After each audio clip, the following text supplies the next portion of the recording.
During our annual village fair, our entire community gets together for a game of hide and seek. By everyone, I mean everyone. From the youngest members, toddlers and babies still held by their mothers, to the oldest, those needing walkers and wheelchairs. These games have been held for as long as I can remember, and probably for much, much longer. It's tradition, so to speak. An old one.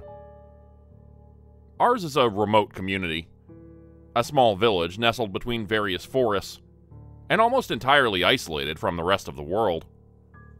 We rarely get visitors from the outside, and whoever does never stays for long. I guess we're seen as a peculiar kind of people, one that's a bit backwards. When I was a child, I loved nothing more than these games of hide and seek. I would always look forward to this big event that everyone would play together. Even as a child, though, I wondered why certain people were there. Mrs. Meyer, our first grade teacher, was a ghastly old lady who didn't seem to know the word play existed. Yet, there she was.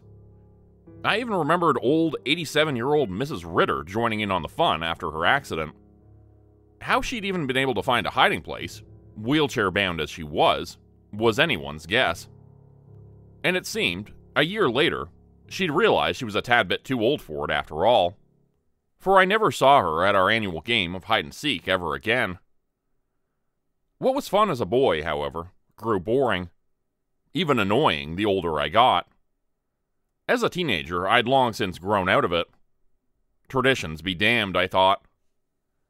Yet, Dad made sure I was always there, even if he had to drag me out of bed. Even worse, he'd always mention Mom and how she would have wanted nothing more than for me to take part in the annual game of hide and seek.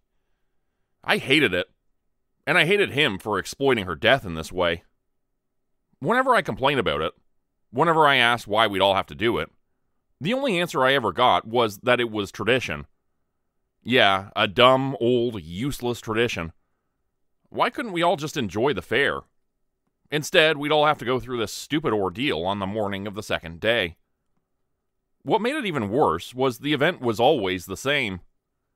At first, the rules of the game were explained. They, too, were the same every year. A seeker would be chosen by drawing lots.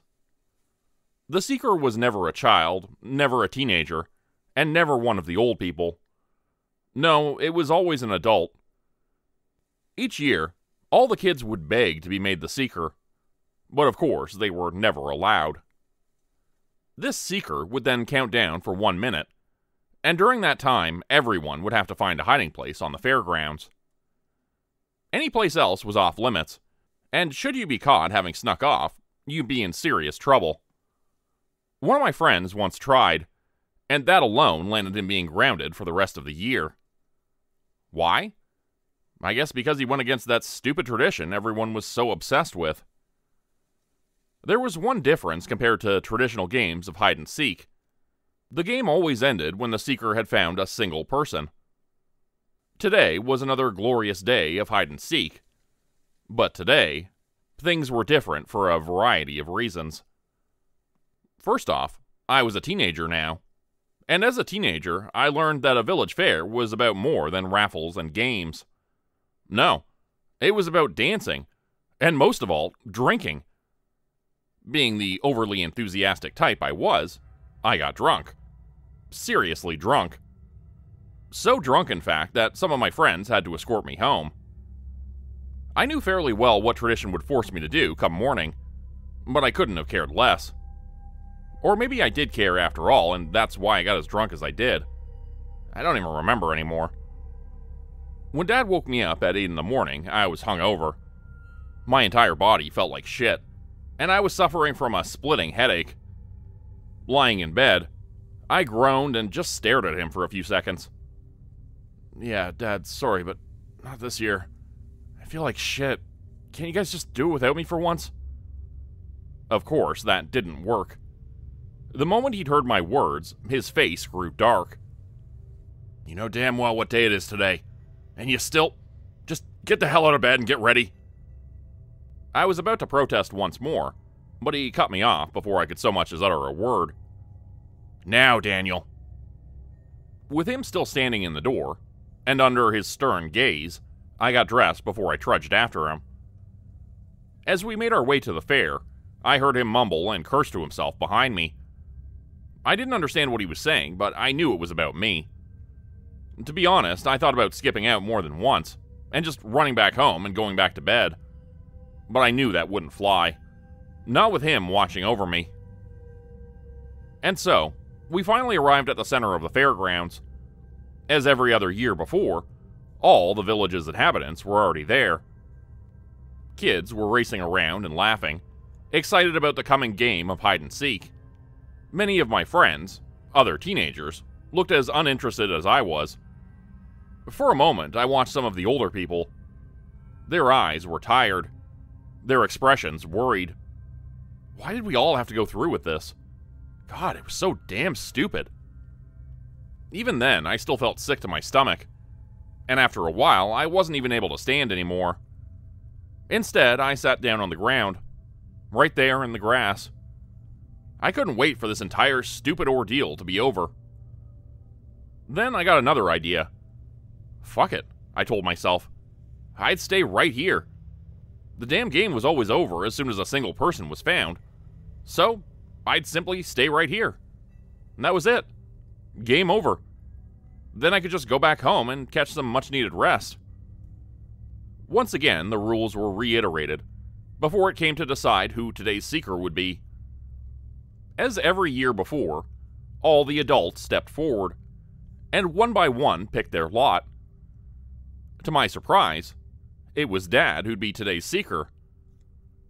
When I saw his expression, I couldn't help but laugh. He looked so lost, so confused, even frustrated. Then he noticed me just sitting there, relaxing on the grass, and hurried over to me. "What do you think you're doing, Daniel? Get a frickin' move on, for Christ's sake." "Why can't I just stay here? Then I'll be the first person you find. The game is..." "God damn it, Daniel." He cut me off, snapping at me. The moment he'd heard my words, all the color had drained from his face. His eyes were wide and his mouth was quivering. He opened it again as if to explain something to me, but then closed it and pulled me to my feet. "I dare you, son. You find yourself a hiding place right now, or..." He was out of it. Desperate, even. He wasn't screaming at me. No, he was pleading with me. I'd never seen him like this before. Never. Not even after Mom died. I was confused. Anxious, even. And without knowing why, I nodded and set out. Then Dad returned to his position in the center, closed his eyes, and started counting. I listened to his voice. I watched as everyone, old and young, darted away. For the first time, I realized how surreal this entire situation was. I'd witnessed it so many times, but only now did I really think about it. Why'd Dad act like that? Why'd he freak out? Then I wondered about something else. What happened when you were found? I didn't know. Neither I nor any of my friends had ever been found. Now that I thought about it, I couldn't recall anyone who'd ever been found. Suddenly, a cold shower went down my spine. I stumbled on, hungover as I was, and realized that the minute was almost up. As the last seconds ticked by, my eyes darted around. On a whim, I rushed to a nearby stall, pushed myself behind a few old planks, and tried my best to stay hidden. From where I was, I heard Dad announce that time was up, and he was now coming. His voice was shrill, so different from his usual deep one. I saw him scanning the area nearby. Then he set out. With quick steps, he checked if someone was hidden between a few nearby trees, before he swept through a couple of bushes. No one was there. Then he continued on, checking one of the nearby stalls, the one opposite me. I sat there as quietly as I could, not daring to breathe. For an entire minute, I watched as he desperately rummaged through the stall before he moved on to the next one. Why was he in such a hurry? Why was he taking this dumb thing so seriously? At that moment, I saw someone else nearby. It was behind the stall Dad was now approaching. Someone was hiding, or rather, sat slumped against its wall. It was Terrence Mueller, our very own town drunk. Until a year ago, Terrence had been a proud member of our community, a good worker. When his wife suddenly died, however, he'd taken to the bottle. After he'd lost his job, he'd spent the past months at the village's small bar, drinking away what little money he'd saved over the years. Hungover like me, or more accurate, already drunk, he too hadn't been able to find a good hiding place. All he could do was slump down behind a stall, probably hoping that Dad would just walk right past him. I saw how he watched Dad from behind the stall's corner, trying his best to find out where he was going while staying hidden. A moment later, he lost his balance, stumbled from his hiding place, and crashed to the ground. Dad noticed him instantly. A flood of emotions washed over his face. There was anger, frustration, and then nothing but sadness. Terrence let out a terrified shriek and tried his best to scramble away, and to find himself a new hiding place. "You know the rules, Terrence," Dad called after him. The drunk stumbled on a few more steps before he came to a halt. A moment later, Dad reached him and put his hand on his shoulder. When it happened, Terrence pushed him back, slurring curses at him I didn't understand. "God damn it, Terrence. I don't want to do this either, but it's the only way." What the hell was Dad talking about? The only way for what? By now, tears were streaming down Terrence's cheeks. Once more, he pushed Dad away, before all power seemed to leave him and he looked about ready to fall down once more. In a swift motion, Dad held him up, steadied him before whispering something into his ear. Terrence's eyes grew wide. He opened his mouth, most likely to spew another set of insults at Dad. But then, a dejected, hopeless look came over his face. Finally, he nodded. Then the two of them set out together. I watched as Dad led him away from the fairgrounds. After sitting in my hiding place for a few more seconds, I pushed myself from the stall, and, trying my best to stay hidden, went after them. Eventually, they approached the edge of the nearby forest, and then ventured inside. I didn't know what was going on, didn't know what was about to happen, but all those strange thoughts from before returned to me. I'd barely made it past the first couple of trees when I saw them again. They were standing there, but I noticed something in Terrence's hand. Something he must have hidden until now. I watched in stunned horror as he lifted a hammer he must have found at the stall he was hiding at. "Dad, watch out!" I called out. In sheer and utter surprise, he jerked around, staring at me with wide, surprised eyes. It was this moment that saved his life. Terrence, drunk as he was, barely grazed Dad's head before he crashed to the ground, now cursing again. "No, not me. Not after Sarah. Not after..." I finally understood him. Dad just stared down at him, holding on to the now bleeding wound on his head. In an instant, he kicked the hammer Terrence had been holding away. By now, however, Terrence's resistance was entirely broken. He just lay there on the ground, with tears streaming from his eyes. "That's enough, Terrence. You lost. What would Sarah say if she saw you like that?" For a second, the drunk's eyes focused on Dad. "You know nothing," he brought out under tears. "That damn lot. When I found her, At that moment, I saw something. Right in front of Dad and Terrence, something moved between the trees. At first, I thought it was nothing but shadows. The longer I looked, however, the more I focused on it, the more I knew it wasn't right. It was a strange, slithering thing, one that was way too big to be any sort of forest animal. I could do nothing but stare at whatever was out there, in a mixture of stunned horror and overwhelming wonder. Branches broke. Trunks were pushed aside before a multitude of bony arms pushed themselves from between the trees. In an instant, Dad was by my side. I was still staring at the mad spectacle in front of me, Still couldn't take my eyes from whatever it was I saw. Then Dad slapped me across the face. "Get back. We have to hide. And don't you dare look at it. Don't you dare." With that, he dragged me back to the fairgrounds, and pushed me behind the nearest stall. Hidden and sitting next to Dad, I opened my mouth.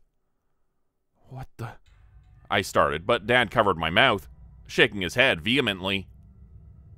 From where we were, we could hear the sounds. Something crashing through the forest. Distant, otherworldly sounds that might have been laughter reached our ears. In between, I could have sworn I heard Terrence's voice. For long minutes, Dad and I just sat there. Finally, silence returned. When it was over, I felt Dad squeezing my shoulder. He gave me a well-meaning nod before he got up and motioned for me to come along. In a loud, booming voice, he announced that this year's game of hide-and-seek had ended. For a moment, I scanned the forest ahead, almost waiting for Terrence to return. But he didn't. No. He was gone. Slowly, ever so slowly, everyone returned from their hiding places and gathered in the center of the fairgrounds. I heard the whispered conversations between the adults, between the older people, and a few times I heard the name Terrence. Eventually, everyone dispersed, and everyone returned to the fair's merriment as if nothing had happened. Children were laughing and complaining the game was already over. Teenagers were joking about how dumb it all was. But here and there, I saw other expressions. Adults who just couldn't hide their emotions, their frustration at what had just happened. Like me now, they all knew this was not just a dumb old tradition. My eyes darted around, searching for Dad. When I saw him, he was alone, already waiting for me, for the outburst he knew to come. What the hell was that thing? What's going on? Why is everyone just... Fuck. Let's go for a walk, son. We shouldn't talk here. Not with everyone around. I cursed once more, was about to lay into him, but the sad look on his face was enough to make me comply. For a few minutes we walked in silence, as he led me to a bench far away from the bustle of the fair. Then he started to explain. No one knew what those things out in the forest were. They arrived a long time ago, and they'd always been there. But one day every year, they came for the villagers. Eventually, someone had made an arrangement with them. Once a year, they'd get what they wanted, if the rest of the village could live in peace. Then Terrence? No, this entire game, it's a selection, son. Whoever's found first is to become... His voice trailed off. He shook his head, and I saw tears coming to his eyes. Suddenly, things fell into place. Certain little details I'd never wondered about before. Old Mrs. Ritter, who'd never joined into the game again after appearing in her wheelchair one year. My friend's uncle, who'd used the game to sneak away from his wife and leave the village behind. And Mom. Mom, who died on... Mom? The trip? The accident you told me about? It's... No, don't tell me. Dad, however, said nothing.